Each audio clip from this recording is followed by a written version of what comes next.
Menurut banyak sumber, Paus Yohanes Paulus II memainkan peran penting dalam menghentikan rezim diktator Jenderal Pinochet di Chile dan beralihnya sistem pemerintahan ke demokrasi secara damai.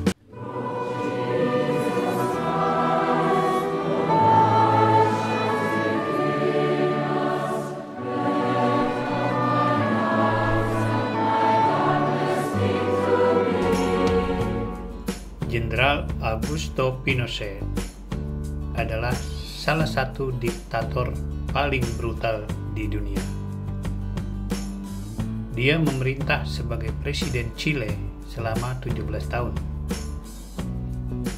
Setelah menggulingkan Presiden Salvador Allende pada tahun 1973, Pinochet menjalankan kekuasaan secara brutal.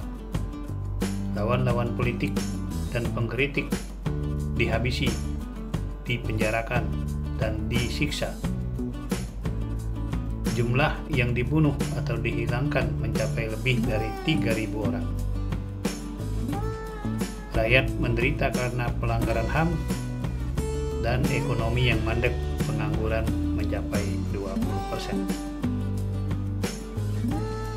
Terhadap situasi seperti itu, Gereja Katolik Chile telah membuat gerakan anti pemerintah dengan dibentuknya Vikariat Solidaritas oleh Uskup Agung Santiago Kardinal Raul Silva Enriquez pada tahun 1976. Organisasi tersebut mencatat kasus-kasus pelanggaran HAM dan menyediakan pengacara HAM.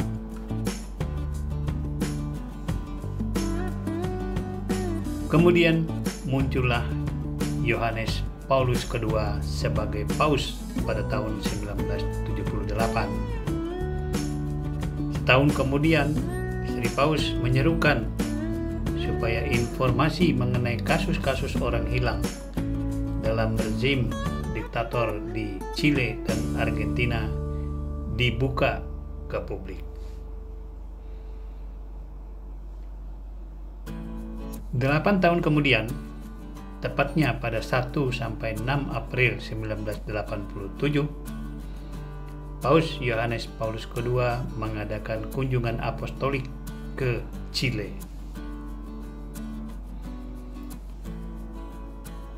Semboyan dari kunjungan itu adalah dalam bahasa Spanyol "El amor es más fuerte", artinya cinta itu lebih kuat.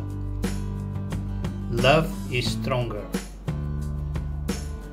Menjawab pertanyaan wartawan ketika masih di pesawat, apakah Sri Paus akan memulihkan demokrasi di Chile, Sri Paus berkata,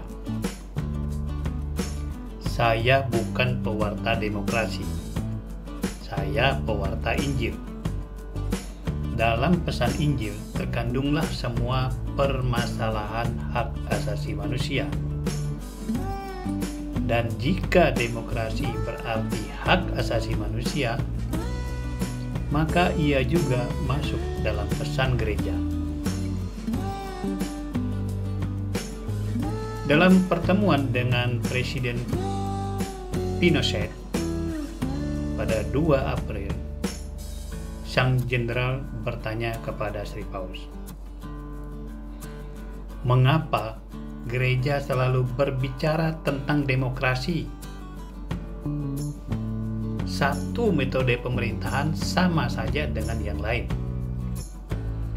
Kata Sri Paus, "Tidak. Rakyat berhak atas kebebasan, bahkan kalau mereka melakukan kesalahan dalam menjalankannya."